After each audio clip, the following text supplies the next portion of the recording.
Vadodara police commissioner તથા deputy municipal commissioner દ્વારા સરસિયા તળાવની મુલાકાત લીધી હતી। વડોદરા શહેર પોલીસ કમિશનર નરસિમ્હા કુમાર તથા ડેપ્યુટી મ્યુનિસિપલ કમિશનર ગંગાસિંહ રાજપુરોહિતે આજરોજ સરસિયા તળાવની મુલાકાત લીધી હતી। હાલમાં મુસ્લિમ બિરાદરોનું મોહરમ પર્વ ચાલી રહ્યું છે। રવિવારના રોજ સરસિયા તળાવ ખાતે તાજિયા ઠંડા કરવાની વિધિ હાથ ધરાશે, ત્યારે સુરક્ષા અને અન્ય સંબંધિત વ્યવસ્થાઓને લઈને પોલીસ કમિશનર નરસિમ્હા કુમાર અને ડેપ્યુટી મ્યુનિસિપલ કમિશનર ગંગાસિંહ રાજપુરોહિતે ઉચ્ચ અધિકારીઓને સાથે રાખી સરસિયા તળાવ વિસ્તારની સ્થળ મુલાકાત લીધી હતી।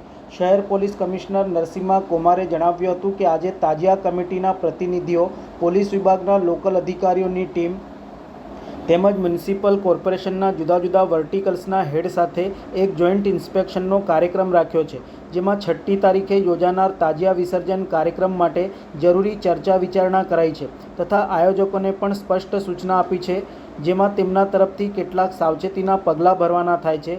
સાથે તંત્ર સાથે સંકલન કરી કોઈપણ અનિચ્છનીય બનાવ ન બને, એન્ટાયર ઓપરેશન સ્મૂથ અને systematically as per the plan ચાલે તે અંગે તમામ સૂચનાઓ આપી છે। Byte deputy municipal commissioner Gangasingh Rajpurohit cut. Deputy municipal commissioner Gangasingh રાજપુરોહિતે પણ આ સંદર્ભે જણાવ્યું હતું કે આજે સરસિયા તળાવ ખાતે મુલાકાત લઈ નિરીક્ષણ કરાયું છે, વ્યવસ્થાઓને આખરી ઓપ આપી રહ્યા છે। ફાયરના 2 ટેન્ડર સ્થળ ઉપર રહેશે અને 1 એમ્બ્યુલન્સ પણ રહેશે। મેડિકલની ટીમ પણ સ્થળ ઉપર હાજર રહેશે। તેમને આ સંદર્ભે વિસ્તૃત માહિતી આપી હતી। તાજિયાના વિસર્જનનો કાર્યક્રમ છે। સરસિયા તલાવ જે તમે પાછળ જોઈ રહ્યા છો, પારંપરિક રીતે અહીંયા સૌથી મોટી સંખ્યામાં તાજિયાઓના વિસર્જન કરવામાં આવે છે।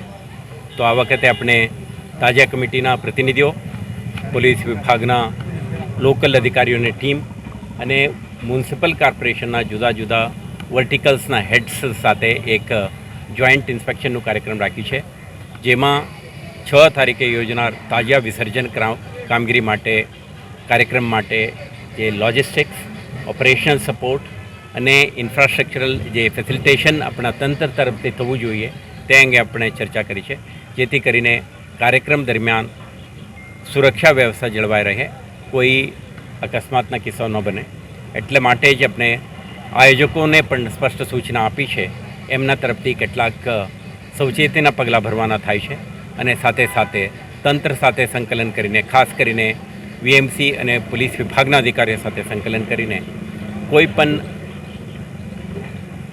અનિચ્છનીય બનાવ ના બને, એન્ટાયર ઓપરેશન સ્મૂથ અને સિસ્ટમેટિકલી એઝ પર ધી પ્લાન ચાલે તે અંગે તમામ સૂચનાઓ અપાઈ ગયું છે। આવતા 2-3 દિવસમાં આ બધા વ્યવસ્થાઓને ફાઇન ટ્યુન કરીને